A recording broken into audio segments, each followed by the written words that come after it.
தமிழ்நாட்டில் அங்கங்கே சுத்த பிரச்சனையினால மஞ்சள் காமாலை உட்பட பெரிய பெரிய நோய்களால் மக்கள் பாதிக்கப்படுறாங்க. அதை தடுக்கிறதுக்கே தமிழக அரசு பல முன்னெடுப்பு நடவடிக்கைகளை எடுக்கணும். ஆனால் மக்களோட ஹெல்த்தை அஃபெக்ட் பண்ணுற மாதிரி அந்த சுகாதாரத்துறையிலேயே ஸ்கேமுங்கிறது நடந்திருக்கு.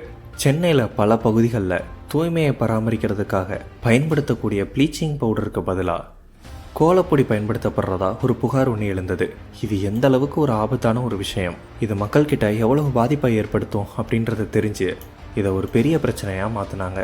இதை பற்றி மேயர்கிட்ட கேட்கும்போது அவங்கக்கிட்ட சரியான பதிலுங்கிறது வரல. ரொம்பவே அசால்ட்டாக அரசு தரப்புலேருந்து மாநகராட்சி தரப்புலேருந்து நடவடிக்கைகள் எடுத்துக்கிட்டு இருக்கிறோம், கூடிய சீக்கிரம் எல்லாத்துக்குமே தீர்வு கண்டுருவோம், எல்லா பக்கமும் இன்ஸ்பெக்ஷன் நடந்துக்கிட்டு இருக்கு அப்படின்னு சொல்லிட்டே வர ப்ளீச்சிங் பவுடருக்கு பதிலாக பயன்படுத்தப்பட்ட அந்த குறிப்பிட்ட அந்த வெள்ளை பவுடரை பத்திரிகையாளர் ஒருவர் எடுத்துகிட்டு வந்து மேயர்கிட்ட இது என்னன்னு பார்த்து சொல்லுங்கள் அப்படின்னு சொல்ல, இது ப்ளீச்சிங் பவுடரான்னு கேட்குறாரு. அதுக்கு மேயர் இது ப்ளீச்சிங் பவுடர் இல்லாமல் பான்ஸ் பவுடரா அப்படின்னு கிண்டலாக பதில் சொல்கிறாங்க. மறுபடியும் அந்த பத்திரிகையாளர் இது சரியான பதிலே கிடையாதுங்க, மக்களோட சுகாதார பிரச்சனையை பற்றி பேசிக்கிட்டு இருக்கிறேன், நான் கையில் வச்சுருக்கிற இந்த பவுடரை அப்படியே ஆய்வுக்கு கொண்டு போங்க, நான் சொன்னது தப்புன்னு நிரூபிச்சிட்டிங்கன்னா என் மேலே என்ன ஆக்ஷன் வேணாலும் எடுங்க அப்படின்னு அவ்வளோ தைரியமாக சொல்கிறாரு.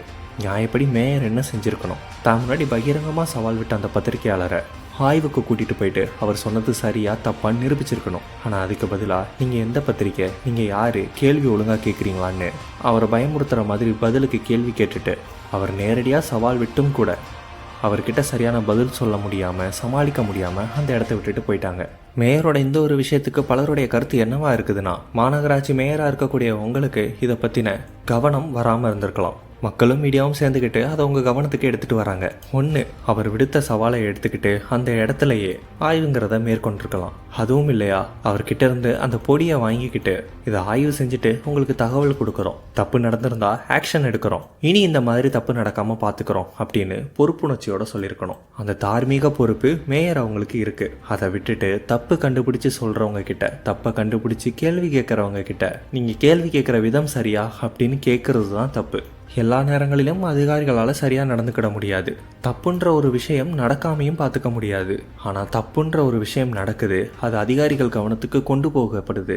இது எல்லாம் ப்ராப்பராக நடந்ததுக்கு அப்புறமும் கூட ஏற்கனவே நடந்த தப்புக்கும் சரியான பதில் கொடுக்கப்படாமல் இனி தப்பு நடக்காது அப்படிங்கிற உத்தரவாதமும் கொடுக்கப்படாமல் இருக்கிறதுங்கிறது எந்த விதத்தில் சரியாக இருக்கும் அப்படிங்கிறது தான் பலருடைய கேள்வியாக இருக்குது. அவ்வளோதான் இந்த வீடியோ பற்றி உங்களோட ஒப்பீனியன் என்னன்றதை கமெண்டில் சொல்லுங்கள். இது மாதிரியான மோர் இன்ஃபர்மேஷனுக்கு நம்ம சேனலை சப்ஸ்கிரைப் பண்ணிடுங்க.